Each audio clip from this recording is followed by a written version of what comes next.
doing it again. I hope everybody is having a fun and fantastic Friday. Um, I am coming in today for those of you guys who don't know me. So let's start there. One, welcome all my new subscribers. For those of you guys who don't know me, my name is Shamika. I am the creator and founder of the NOSA Group, and we are a nurse-owned staffing agency group of people that come together to really just figure out this maze called healthcare staffing. And most of the people in our community are on Facebook, but I've been exploring and spending some time here on YouTube. So I wanted to come in today and talk about a couple of things and definitely give you guys an opportunity to participate in something I'll be doing in July. So as I mentioned, welcome, new subscribers. The more the merrier. I think on YouTube, I get the opportunity to give a more in-depth conversation about what's happening in our industry.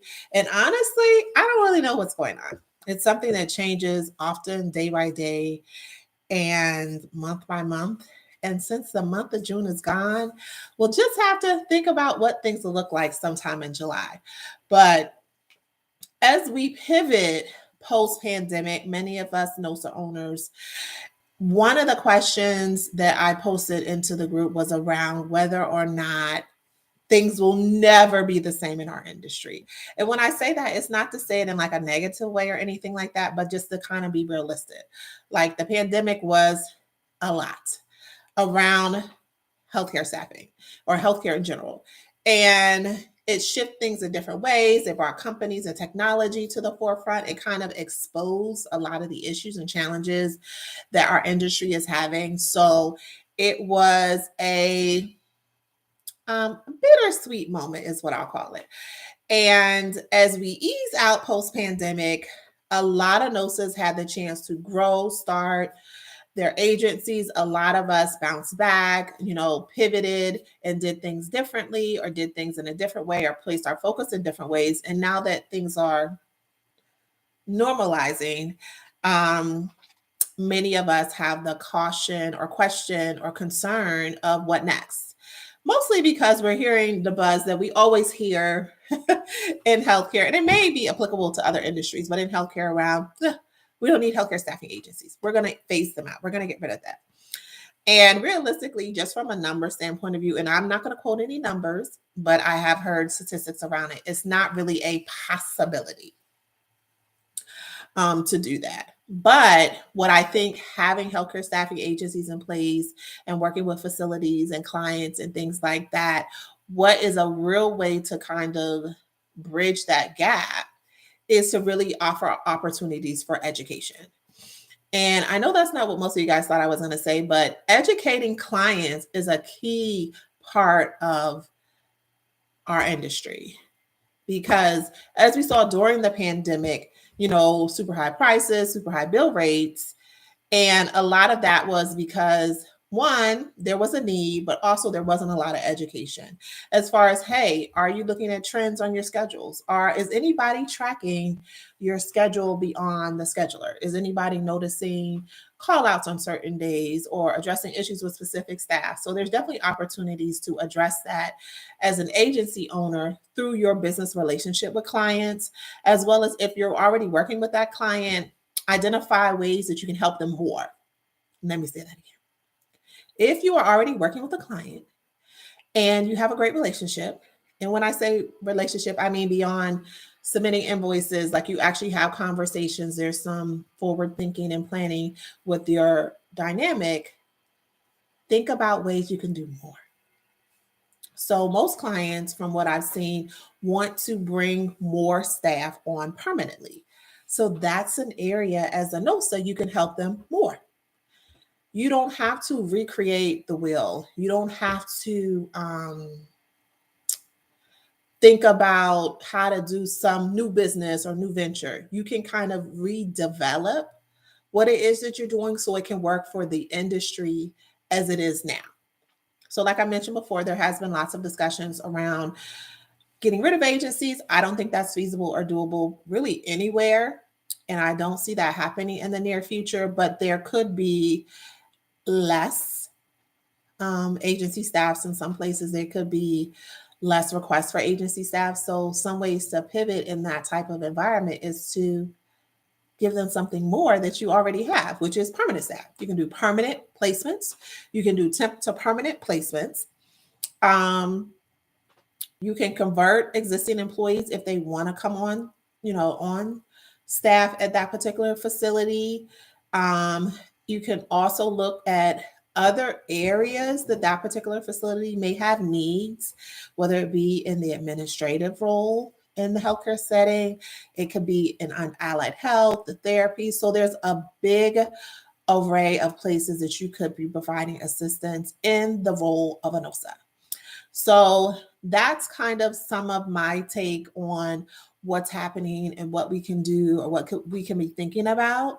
I don't think most NOSAs spend as much time or a lot of time in allied health staffing. And in my experiences, and because I've talked to them, I know a lot of those staff members also travel: lab techs, ultrasound techs, physical occupational therapists, pharmacy techs, pharmacists. So those are opportunities as well. You just kind of have to position yourself a little bit differently to either one, if it's a large facility, connect with the people that are in charge of that.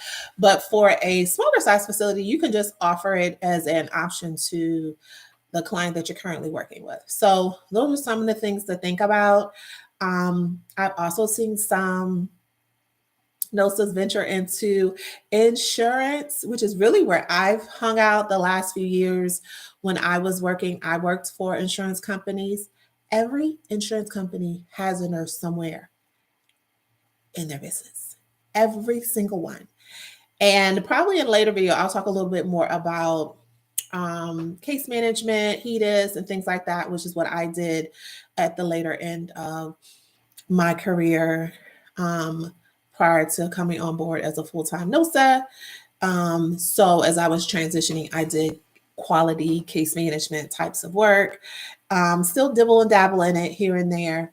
And then also medical coding and billing. Those are great, great ways to add or supplement the staffing that you're doing. Those are roles that are also done on a contract, temporary basis. So there's a lot of opportunity there, especially for coding.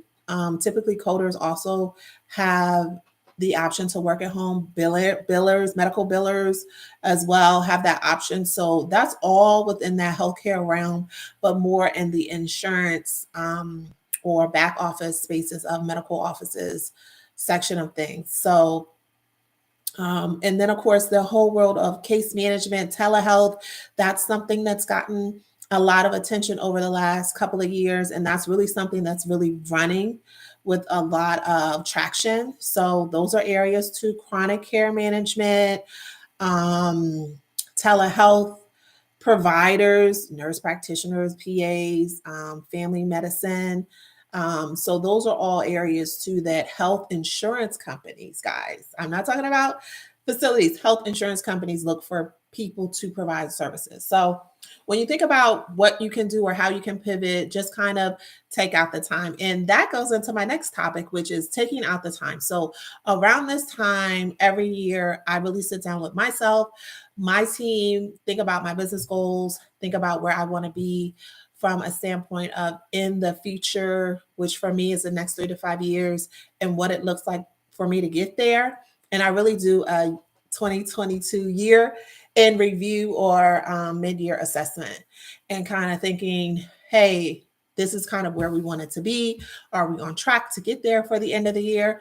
Are there things that we need to adjust or make changes of?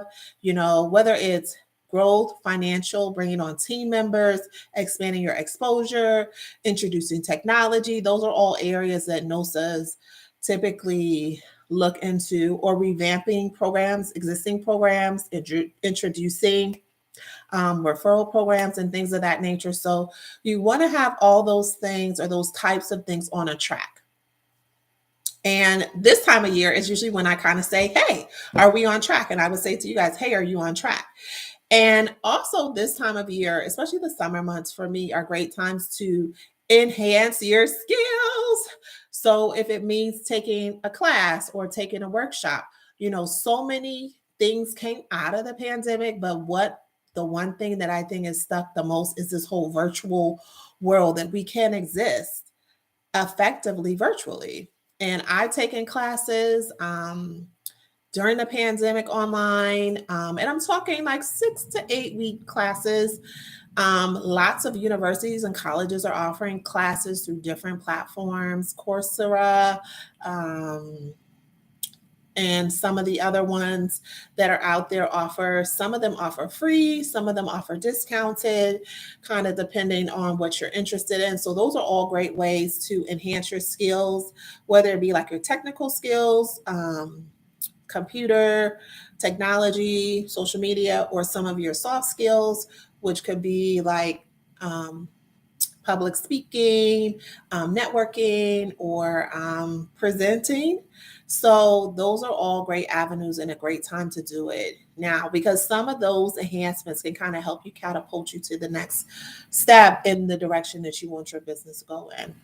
So, in this time when I do the assessment, I assess the business as a whole, but I also assess myself as far as what I'm looking for, as far as workload, how much I want to be involved or need to be involved in the business, along with how much time.